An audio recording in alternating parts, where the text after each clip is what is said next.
Welcome to our week 5 recap.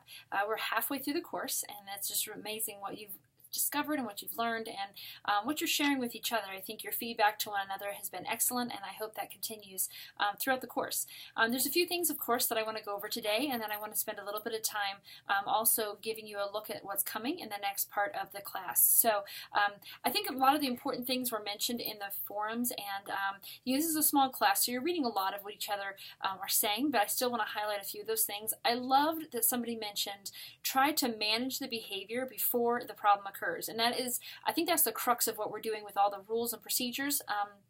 I was assessing all of your rules and procedures document, the 21, 22 questions that I asked, and you guys did a really good job thinking about how to prepare your classroom in a way that will keep problems from occurring or have less problems occur. And I really want you to continue thinking about that. You know, unfortunately, I hate to burst your bubble here, but you don't have all the answers right now.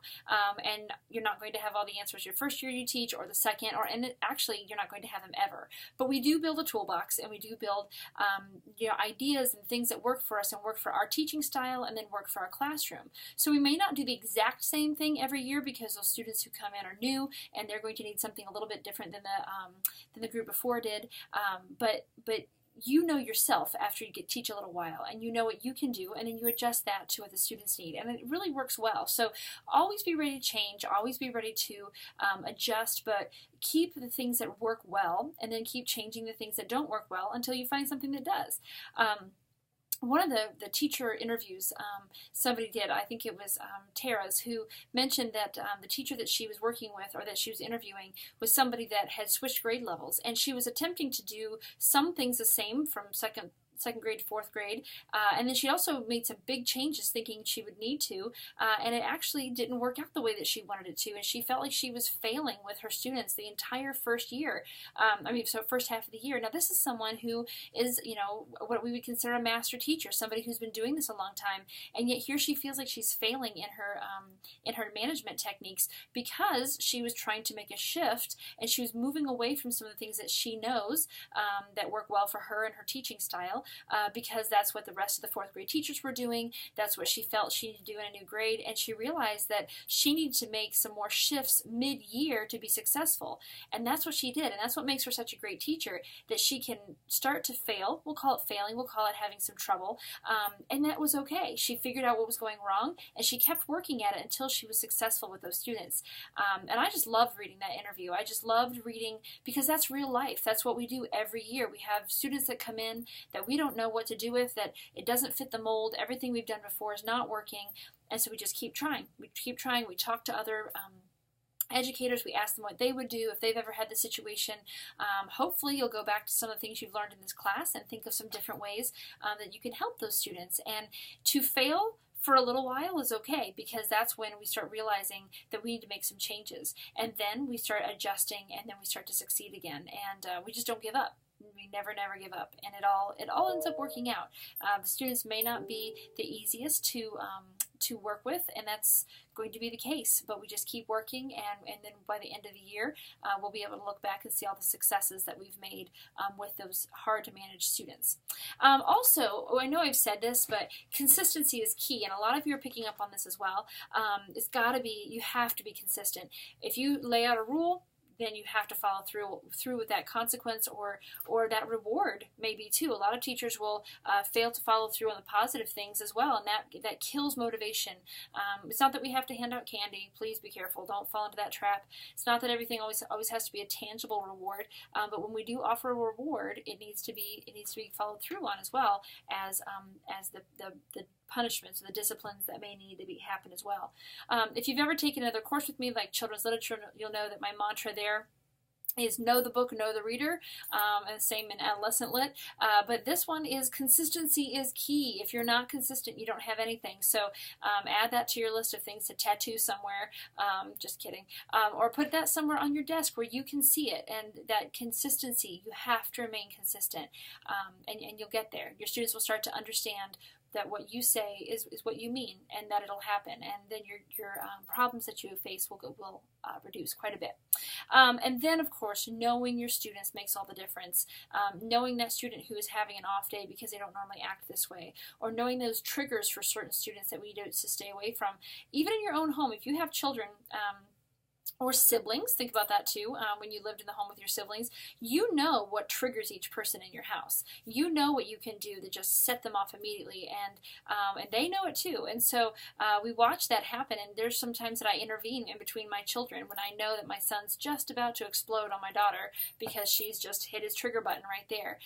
And there's some things that he'll do, and I just stop, and I get either physically in the way or verbally in the way to stop that from happening. We know those triggers because we know those people. So if you know your students well, you'll start to learn their triggers. You'll start to learn what helps them to have a good day and what might help them to have a bad day. And then so we can adjust what we're doing and also what other students are doing in the classroom to meet their needs. And so, we can't, not that everything has to be done because the children are the center of the universe. I don't mean that, but we know what will get in the way of their learning, and we need to be aware and willing to make adjustments to help them to be successful. All right, there was one question that came up, and it was talking about how we pause a lesson in order to redirect or to help a student, and then not lose track of everybody else. And that's just a skill you're going to have to master, something you're going to have to try.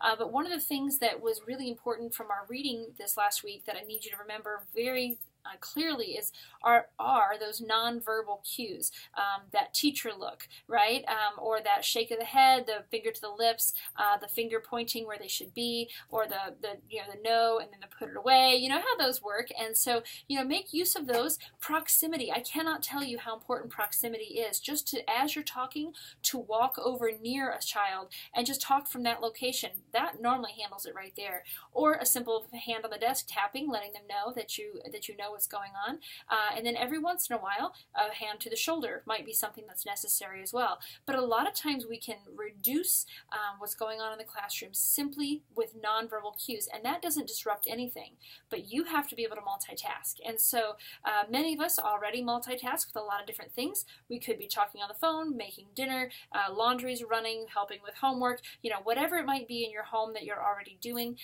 or in your job. But this is something that you're going to have to master in the classroom as well, to always have your head on a swivel and develop those eyes in the back of your head. Students always wonder, how did you know I was talking? You weren't even looking at me. I am so aware of my room that I know exactly what's going on at any moment. It's hard to take me off guard in my own classroom. So that's something you're going to want to develop, but I definitely think that you can. But keeping those nonverbal cues ready and waiting will be a great help to you as well.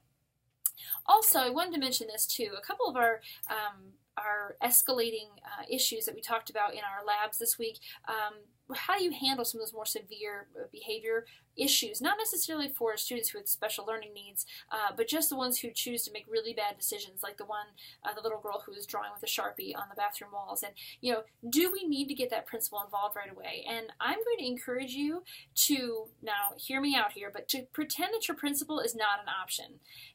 Do not send cases to the principal that you can handle yourself. You don't want your students to not see you as the authority figure.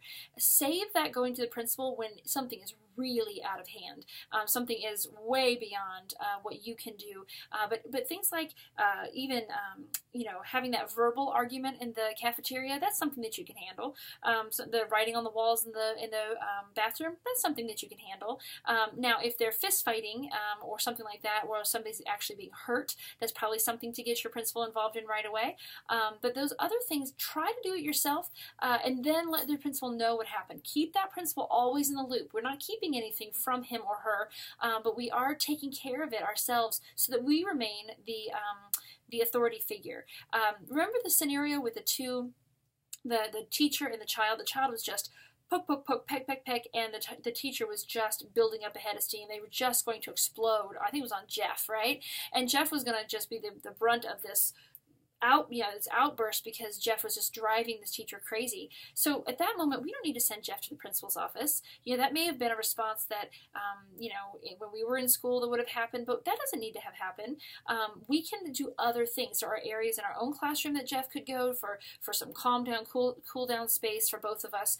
But having that other teacher that you've already have a plan with, that you can send children to each other's rooms, not in a punitive way necessarily, not in a punishment way, but just in a I need space and you need space kind of way, so that you can calm down and then come back together and things can work. We don't always need to kick them out of the classroom and kick them out. Trading into another classroom can be, for a very short time, can be helpful, but otherwise we want to try as much as we can to handle that in our rooms, unless there's an IEP or something like that that has some different instructions there. But just remember, you want to remain that authority figure, and it'll benefit you in the future as well if you do that. All right, so now, something that we want to talk about for the next few weeks. So week 6, the one that we're starting in right now, there's a lesson on Moodle that you're going to be working through. I had lots of different videos that I wanted you to watch, but I needed you to watch them in order, and I wanted to ask some questions about each one. So when you enter this week 6 lesson, you're going to watch the video, answer the questions, watch the video, answer the questions, and it's going to work you all the way through this module that I've built. And so I'm hoping that it works well, that everything I'm hoping that you learn comes across clearly in that. I tried to order the videos very carefully so that they make the most sense. There is a functional behavior assessment that you're going to have to complete. You'll learn about that along the way, and then you'll have to do one. So watch those videos very carefully, because that is your instruction on how this works. So you'll want to double check Moodle to make sure I haven't forgotten anything, but you'll have your forum post this lesson on this module that you'll work through called a lesson, and then also that functional behavior assessment that you're going to submit for week 6. Week 7 is an IRIS module, and it is a huge module that I want you to work through for the whole week. There's nothing else that's going on that week that I remember, maybe some textbook reading, I forget, but that module walks you step by step. It takes you through this child and how to help them along the way, now that we're actually looking for problem behaviors and why the behaviors are happening, and then what you can do about them to help. So we're getting more and more specific as we go. Weeks 1 through 5 was a lot of background, a lot of whole class. Now we're starting to move into these, I don't want to call them problem students, because that's a rough term. The students who have more difficulty behaving in the classroom, the ones that we struggle with and that are struggling in our room. And so we're going to be looking at these students and helping them. On to week 8 for communication, back and forth with parents and also with students. Then in week 9, I have built the case study for all case studies for you, and I'm going to talk about it more later, but that week is going to be a very large case study that you'll work through all week long, and that one is the only thing that you'll be doing that week, and I'm very excited about it because it's a real life case study that's happening actually right now this year in a classroom in Knox County. And so I got the information, I changed all the names, but I'm really excited to have you work through that to see in action what this teacher's facing and what you might do in her situation. And then week 10 is the philosophy of management that you're going to be writing, where you take all the things that you've learned for the 9 weeks before and you put it together with what you believe about management. So some big things are coming, but I think I've organized them in a way that will help you to accomplish them well. And this video is getting a little long, so I'm going to cut off now, but I will talk about each of these things in more detail as we get closer to them. But please reach out if you have any questions. And always, I will see you in the forums.